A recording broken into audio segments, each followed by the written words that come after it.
अस्सलाम वालेकुम students. Parts of speech की सीरीज में आज हम प्रोनाउन के बारे में पढ़ते हैं। स्टूडेंट्स, प्रोनाउन ये बेसिकली अगर आप देखें तो दो अल्फाज से बना है। एक प्रो, इसका मतलब होता है फार। ठीक है स्टूडेंट, फार का मतलब होता है उर्दू में के लिए। और नाउन तो नाउन होता है, इसके बारे में हमने काफी तफसील से पढ़ा है। तो अब इसका मतलब ये हो गया कि नाउन के लिए यानी मतलब है या नाउन की जगह, यानी in place of a noun. ठीक है स्टूडेंट्स, या नाउन के लिए यानी इस सेंस में भी हम कह सकते हैं। तो इसकी डेफिनेशन कुछ इस तरह है प्रोनाउन की।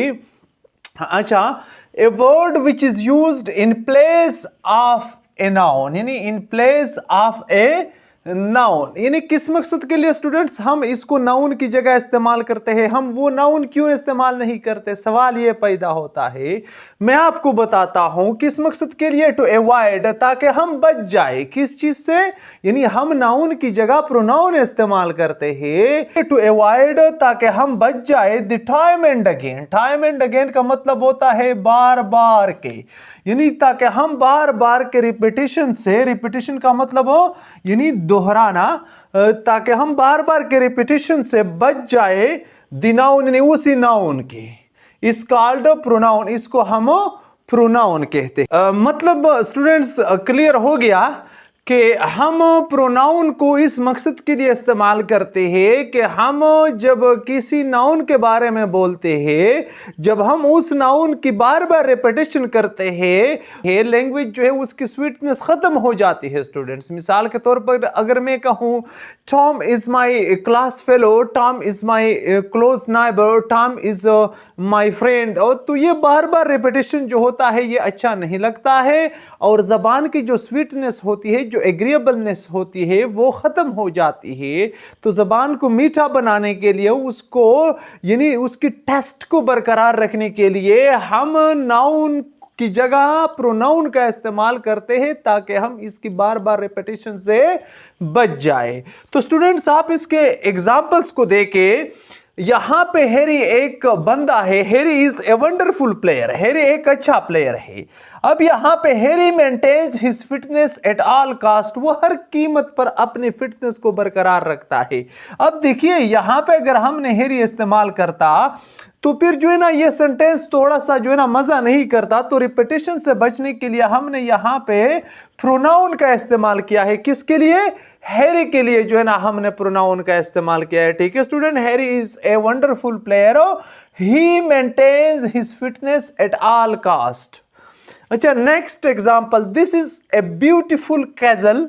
अच्छा, इट शाइन्स एट नाइट। अब देखिए कैजल के लिए हमने कौन सा, ये नाउन है ना।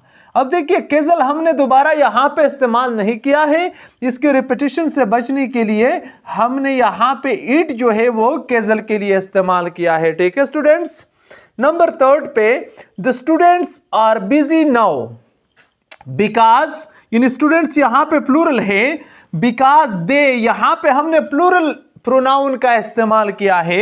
अब देख किस चीज के लिए, दे स्टूडेंट्स के लिए, यानी स्टूडेंट्स को दोबारा हमने रिपीट नहीं किया है, तो यहां पे स्टूडेंट्स हमने प्रोनाउन का इस्तेमाल किया, because they prepare for exam. अच्छा, next example number 4, he loves his horse, he loves his horse. अब देखिए यहां पे तो पहले से प्रोनाउन है, हम इसकी बात नहीं करते हैं, हम यहां पे हॉर्स के साथ एक प्रोनाउन को कनेक्ट करने की कोशिश करते हैं। ही loves his horse and can not live without it, और इसके बगैर नहीं रह सकता। अब देखिए स्टूडेंट, जानवरों के लिए या बेजान चीजों के लिए हम इट का इस्तेमाल करते हैं। अब यहां पे हॉर्स है तो हॉर्स के लिए हमने इट यानी प्रोनाउन इस्तेमाल किया है, यानी ये हॉर्स की रिप्रेजेंटेशन करता है। ठीक है स्टूडेंट्स। अच्छा, example number 5, this is the boy who has got first position. अब इसको देखिए, दिस इज द बॉय, ये लड़का है। अब इसके लिए एक प्रोनाउन हमने इस्तेमाल किया है जिसको हम रिलेटिव प्रोनाउन कहते हैं, बाद में बताता हूं। यानी ये प्रोनाउन हमने बॉय के लिए इस्तेमाल किया है, तो हम कहते हैं कि इस सेंटेंस में ये हमारे साथ प्रोनाउन है। अच्छा, नंबर 6 पे student, take the book which you had given me. अच्छा, ये किताब ले लो, टेक द बुक, बुक को देके स्टूडेंट्स, अच्छा कौन सा वाला बुक, विच, यानी विच यू हैड गिवन मी, यानी ये किताब ले लो जो आपने मुझे दिया था। तो बुक के लिए हमने स्टूडेंट यहां पे विच का इस्तेमाल किया है। ठीक है स्टूडेंट, ये भी रिलेटिव प्रोनाउन है। अच्छा, तो अब स्टूडेंट्स आप शायद कंफ्यूज होंगे कि ये तो यहां पे इट, यहां पे दे, और फिर इट, यहां पे हूं, विच, ये किस किस्म की कहानी है। इसमें बिल्कुल कंफ्यूजन की बात नहीं है, ये सारे प्रोनाउन हैं। इसके काइंड्स जो है जब हम इसको पढ़ेंगे तो इसमें कोई भी कंफ्यूजन की बात नहीं होगी।